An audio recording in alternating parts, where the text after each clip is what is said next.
Hey guys, we've been getting a lot of questions about our The And experience, and the good news is you can pick up a copy of the And card game right now on our Shopify. So follow the link below and get a copy for you, friends, and family. What do you think is my favorite memory of us so far? I think the birth of our daughter was just incredible. Mm-hmm. That's one of the ones I thought of. I mean, it was grueling, and it was so many other things, and it was a triumph. It was an absolute triumph to see you do that. I still remember you pushing next to me. You're not allowed to push this time. For the 247th time, We're actually I getting hereby close to swear that I will not make any pushing noises at the labor of our second child. So swear I got. I mean, yeah. What has changed for us since the last The And session, and how do you feel about it? Oh, great. Well, we are pregnant with baby number 2, and I'm 17 and a half weeks as of today. How have I felt about it? I was really depressed on my first trimester and angry, and for whatever reasons, expanding a family just felt like across the board a negative. It was going to, maybe the challenges I'd already discovered in parenthood, albeit of course the joys, but there are challenges as well. You know, all of those challenges I perceived as going to be exacerbated. The opportunity to connect with you was going to be even more challenged. The opportunity to connect with myself was going to be even more challenged. Expanding our family was just this big fat negative that was coming up for me. And I felt really resentful. I felt really resentful that it was something that I had felt like you had pushed for so strongly, and the push wasn't shared. Like I didn't share the push for like, we have to expand our family, it's the best idea. Like that was totally not present for me. If you had been, you know, fine with Naya being an only child, I would have been totally fine with Naya being an only child.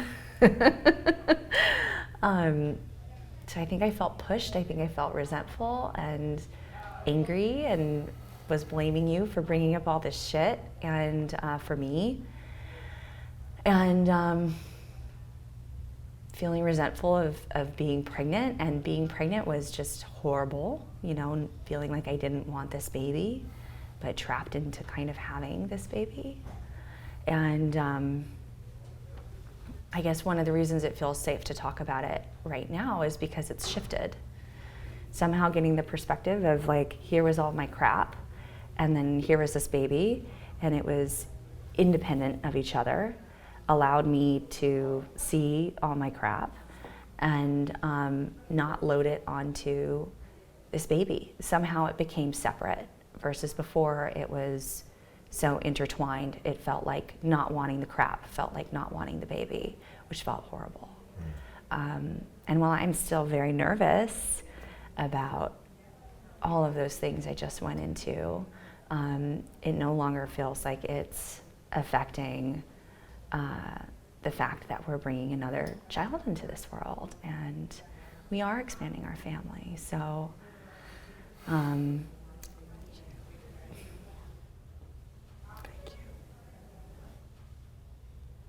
so we'll see. Maybe I'll get to be like, I was right.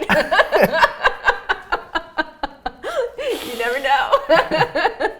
And I pray that I'm not ever going to say that. I don't want that to be my outlook. You do like being right, though. I do love being right.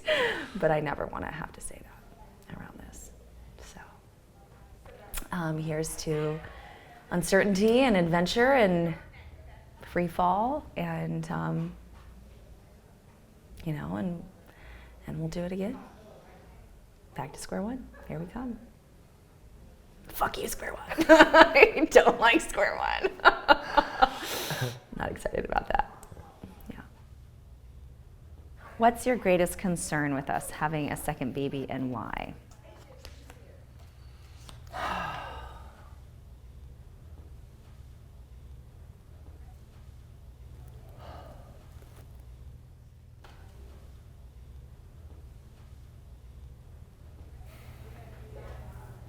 I think my greatest concern is feeling further away from you. You know, my issue is feeling left out, feeling seen, and feeling appreciated. And there's no question that... Shit, I didn't even think about that. So, you know, my experience with number one of no matter how hard I try, no matter how much time I put in, I'm not the one who's wanted. I'm not. I'm not the person, I'm not the preference. And part of me's been glad that it happened to me, because I feel like it would have been easier. It was easier for me than it would have been for you. But we're going on like 4 years now of dealing with that. And that has been so hard for me. And one of my biggest fears is having it be even worse. Is now it's like, it's a 2-person club, and it's like, okay, I'm not a part of the 2-person club, but a 3-person club. I'm even more fearful of feeling even further apart. From feeling as though I belong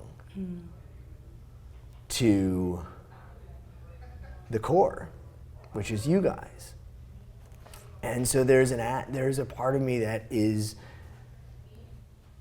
concerned about feeling as though I'm being driven away, not intentionally, but just by not being chosen by my children. Because who in their right mind chooses daddy until they're like 15 or something? That's one of my biggest fears. Because certainly in our relationship, you know, it was just the two of us. And of course I belonged in our relationship. And with 2 people it's hard, and I would imagine with 3 people it would be even harder. And with 4, it'll be even harder. Well, oh, you mean 3 on the other side? Yeah. Yeah. Don't worry. I solemnly swear to my right hand, I am not going to ask for any more children after this child. Okay? No pushing sound. The 317th time I have sworn to this. All right. No more kids. Okay. All right.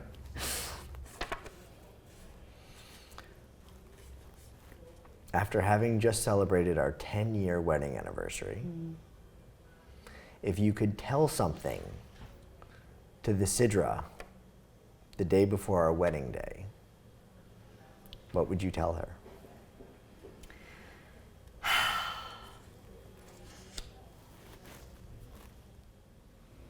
So I was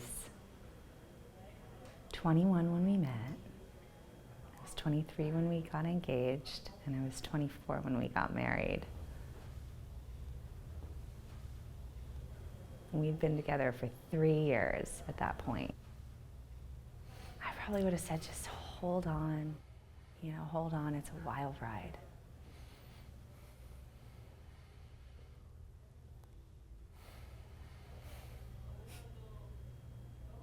It's like, it reminds me of, this is gonna be super cheesy, but it reminds me of that old Welsh fairy tale of this young girl and her lover, and for whatever reasons, the fairy queen takes an interest in this young man, and she takes him away and takes him underground, and she's desperate to get him back. And she's told if she goes out on a full moon and sees her lover, she ropes him down off a horse, and then she has to hold on no matter what. And so she does just that. And she pulls him off this horse and she wraps her arms around him. And of course, this woman's pissed that this hot young thing has been taken from her by this mortal girl. And so she starts changing this young man into all these different things. Beasts and you know, with teeth and claws, or a snake, and this woman has to hold on till the sun comes up. And it just, taking aside, you know, who's the person holding, it just feels like it's a commitment to hold on to each other through all of our forms and our changes, our metamorphoses over time. Because we change so much, and the change is so beautiful and constant and scary. But we are very different people than when we met. And I would only expect we continue to change. It's holding on to what's important. Long-term relationships take so much fortitude. They take so much courage. So that's what I would tell her. The thing changes. The feelings will change. There'll be ups and downs and lows and highs. You will both change. But it's worth it. Hold on. Hold on. I feel like we're about to enter another phase of hold the fuck on. Where's your tissue? Share it. Whew.